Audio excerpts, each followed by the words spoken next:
back in about 1844, I think it was Hebel who wrote a ballad called Der Heideknabe. It was about a little boy going through his life, and every fear that he had that could happen, every nightmare did happen, a form of fulfillment of your worst fears. What we have in this system, this world, is a perpetual fear-mongering from the media, because the media is part of government. To control people, you've got to have enemies, you've got to have fear, you've got to have a reason for the suits and ties at the top to stand proudly and gesticulate and pose and read the speeches that are written for them, to tell us all how they're going to take care of the problems, even the ones that might be, all the might-be's out there, all the fears of what could be, to keep us in perpetual childhood. It's only in childhood that you expect all of your fears and problems to be taken care of by those who are older. And what a nightmare to wake up and find out the ones that are older don't know any better than you did. Boy, that's scary, isn't it? So all that time you looked up to adults who were just as confused as you were. They were just better actors. But that's the world we live in. And this same technique is used to control the minds of people, especially in this artificial system, which runs on what we're told is a big gambling casino called the stock market, where everyone's future is gambled away on a roulette table every day, and depending on the outcome of these masters of the game, we either crash or we keep going on, and your job is going to be there tomorrow, or it could be gone under in the blink of an eye, depending on how that roulette table, that wheel spins and where it stops. Thank goodness we've all these masters of things we haven't a clue of understanding to take care of it all for us, and the reason we can't understand it is because it's all bogus. Whenever you cannot understand how anything works that is vital to your life and your survival and the survival of others, there's a con game going on. You're being fooled deliberately. It's like science. You see, science can be applied to anything. You can call anything science. You can create your own sciences tonight if you want to, and put an ology on the end. Doctrine, you see. Or an ism. Ism also means doctrine. So you can create an ology or an ism and tack it on the end of a word, and it could be your doctrine. And you can give a lot of scientific terms, because the first thing you must do with any science is create your own vocabulary. Then only those you allow into the little secret club will know the secret meanings. Everyone else will be terribly, terribly impressed, but completely confused. And then you can give degrees out to your own people, and then lord over those who are impressed but very confused. That's what sciences are. You know, psychiatry will be the first to tell you they cannot cure anything. They cannot cure mental illness. In fact, the definition of mental illness is very obscure. After all, if the norm is whatever is authorized for the majority at any one period in life, or the ages, then anything outside of that is therefore deviant and therefore abnormal and therefore ill. So the whole idea is to get everyone into the majority think, which is authorized by the big think at the top, and then you're healthy. We're taught to go to school every day, put in so many hours, and go back to home at night or the evening to get you prepared for work. That was what it was always for, to get you into a routine where you'd go to work, to earn something called money, which is too mysterious. It's a whole doctrine. There's no point in trying to understand it. One day these 5 pennies will buy this much bread, the next day it'll be that much bread, or less or more, or whatever. And it's all a big mystery. It's all a big mystery. In the old barter days, before the con man who came along with money got involved, you would have 2 people who would exchange this for that. And they would decide between the two how much of this you'd trade for how much of that. That was it. Because value and a price is only an idea. That's all it is, someone's idea. And in came the third party who conned them into using this thing called money, which you can't eat. And silver and gold are pretty useless for most things that you need.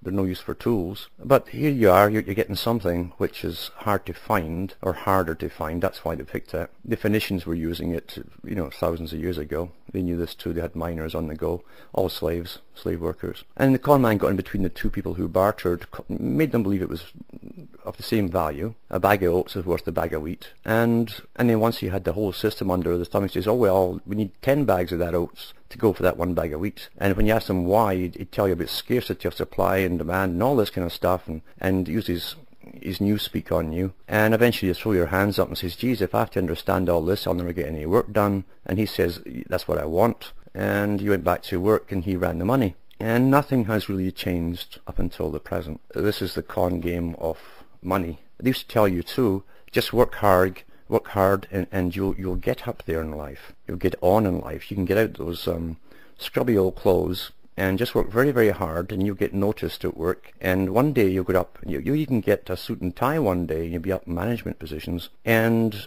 it's like pointing to a cave and telling 10 million people to run and try to get in there. It doesn't dawn on everyone that only so many will fit in to that cave. You couldn't all get in, so there can only be 1 or 2 or 3 or 4 or a few at the most. And yet this is a con game that was pulled on everyone. Just work hard and you get up in life. And isn't it strange, no matter how many generations have worked hard, they still really don't have much at all. Really, when you boil it down, they rent a place which they think they've bought. They get demand twice a year, at least, from different branches of government, demanding money for this shell that they have, like a tortoise shell. Only a tortoise shell is more enduring than little sticky things we have here called houses. But money's demanded from them. They still believe it's theirs because, and they'll tell you that, well, I bought this place, as they pay thousands of dollars a year for the privilege of owning this place. And what you've just got yourself, apart from a lifelong headache of repairing these ticky-tacky houses, which aren't meant to last in the first place, and it does keep the lumber business going and all the tool places going. What you've got are 4 walls, really. 4 walls containing lots of air. If you discard all the stuff that's inside, all the things you're supposed to have, and all the plastic junk from China, and all of that stuff that you're supposed to have is authorized that you have it. In fact, they would complain that you were neglecting your children if you don't have all that junk. So you can't win in this system by following the system. But all you've done is enclosed a lot of air, and you get taxed for the privilege of breathing it inside that shell, which you don't own, but you've paid for. And when you go bankrupt and you're kicked off in the street and the bank seized it or the government seized it, but one of the two will seize it, you see, and there's no mercy anywhere. We wouldn't put an animal out like this, but you'd put humans out like that because others might get the idea that, oh, we've got rights. So they put you out in the street. And then the banks flip it again, and some other young pair of schmucks buy it and start all over again. It's a tremendous con game in business. And even if you die, if you manage to get through all the battles in life and crawl through battle scarred to the bitter ends, and then you die in the place and put it in a will for relatives, well, in they come and take it for death duties. Duties. Did you know you had a duty to do with death? A duty. Death duties, they call it. And all those years of frantic worrying and repairing and paying and paying and paying go nowhere. They'll seize it too if they don't get their cuts. And who introduced this income tax and property tax, etc., and death duties?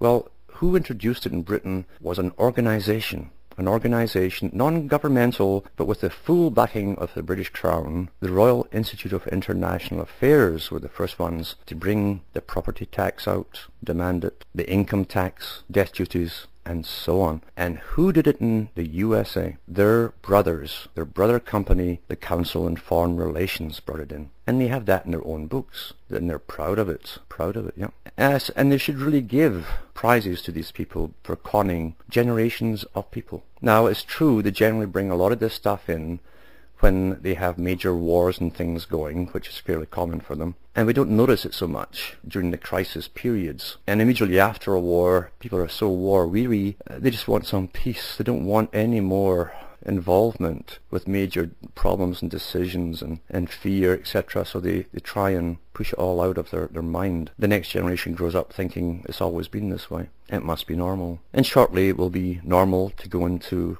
get a chip in your brain at a certain age, and they'll think it's normal because mum and dad did it. Or maybe they won't have mum and dad, or maybe mum and dad will be one person. In fact, maybe they'll be cloned from mum and dad in one person. Gets awfully confusing, doesn't it?